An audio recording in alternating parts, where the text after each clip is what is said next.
Hello everybody and welcome back to the vlog. My name is Will Ellington and I'm coming to you from Osaka in Japan. Happy New Year to you all. It's 2024 and in this video I want to talk about how to sell books on Amazon, a beginner's guide. So this is a side hustle that I personally do and I wanted to share my process with you. Before I get into that, I'm going to go step by step. But before doing that, I want to mention the website I'm on. This is a blog post that I posted yesterday.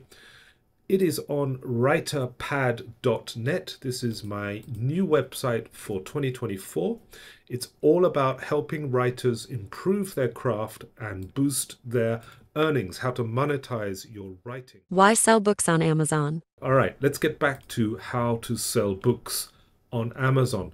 There are three reasons why I do this. One, to make some extra money. I don't make much at all. I make about $100 a month, often less, sometimes more, but I only list about 10 books every month. That is not a lot. If you really want to take this seriously and make it into a business, you need to list every day. The more you list on Amazon, the more the algorithm pushes your books, gets you more views and gets you more sales. Number two is I like doing this because it helps me discover new books and new subjects, things I wouldn't normally look at. And three, I just like going to places to source books. I go to public libraries, I go to thrift stores, I go to kind of garage sales, but it's kind of relaxing for me. It's a strange thing, but there you go. How to set up a new bookstore on Amazon? So you're going to start a new bookstore in 2024. What do you need? How are you going to do this? First, you need to set up a seller account. So you need to go to Amazon Seller Central, and it's going to ask you for your email address to create a new account. You need your home address. You also need some proof of identity. You need your basic tax information. Once you've input all that, in principle, you should be accepted. So once you've set up your account, then you can download the Seller app. You need this to source books. So just go to the App Store, whatever you're using, iPhone or Android, and find the Amazon Seller app. Download it to your smartphone, log in using your new account details, and then you'll find Add a Product. You'll find this tab, Add a Product. And you can see you can find products, you can search for products to sell by adding the title or the ISBN number. The ISBN number is the number beneath the barcode on books or products. You also have this little blue icon which opens up your camera and allows you to scan products with the camera. So if you're in the store or at home, you can scan them and you scan the barcode. The next screen you'll see is something like this. So I scanned a book called A Rumor of War by Philip Caputo, and it gave me this listing page.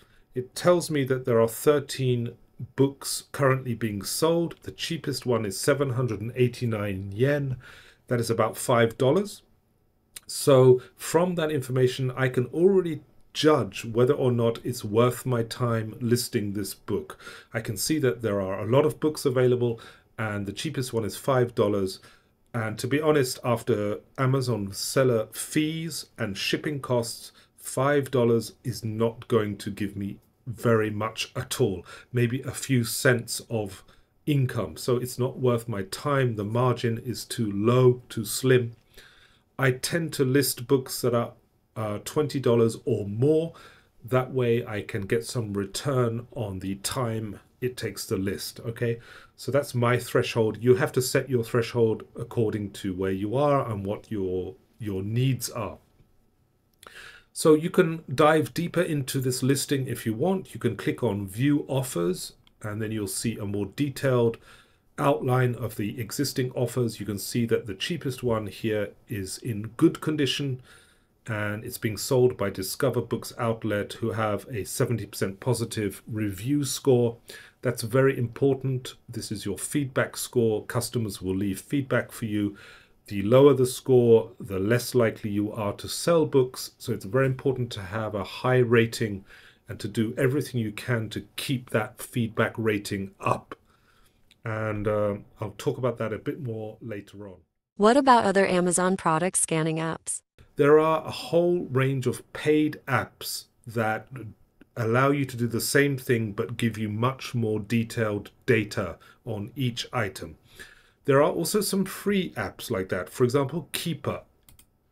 So Keeper is a free mobile app. You can download it on Google Play or App Store, and it gives you price and sales rank history. It gives you the ability to scan barcodes as well. You can view product data. You can view statistical product data, and you can look at price drops and price fluctuations and all sorts of extensive data. So Keeper, I recommend. It's free. There is a premium version, but the free version is fine. It just gives you more detailed info than the basic Amazon seller app. Really want to push this to the next level, you can go the route of buying a Bluetooth laser scanner. This is an example. The KDC 200i is a popular one. These scanners, what they do is they allow you to very quickly scan a barcode and give you immediate data, and also trigger your app so they can communicate with your smartphone app and make an automatic trigger to show you the data based on that product. So you can go in a store, have your little Bluetooth scanner in your hand. It's very small and discreet. Scan the barcode of whatever it is you're looking at. In this case, it's books. And then you'll get immediately a readout on your smartphone screen. It's not cheap. It's $189, this model. There are other kinds of scanners available, some cheaper, some more expensive. You have to kind of do your homework about that. Where can I get books to sell on Amazon? So first of all, if you're starting out, what you could do is just look around your house for books that you don't need. Ask your friends or family if they have any books they don't need, and you can start with that. That could be your first stock. So you're looking for books that are in good condition and that have resale value. Generally, very popular novels, very popular books that are printed in hundreds of thousands, if not millions of copies, like Harry Potter, for example, unless they're a very special edition, like a signed edition or something like that, they're going to be very low value. What you're looking for are more kind of non-fiction, academic type books, textbooks or technical books, things that, are not mass produced but still are in demand. So the more you do this, the more you search for books, the more acquainted you'll become with what sells and what doesn't. That takes time, and unfortunately it's just a trial and error process. You have to go through it. The next thing I would do is go to places where you can find free books. So if you really want to do this on a budget, find free books. And best places for that are libraries. In some countries like the US or the UK, you can find Bookshare services, but usually it's like you take a book and you leave a book, kind of an exchange. So you can't just go and grab free books, but there are some apps out there, and Google Maps, you can find locations where people leave books.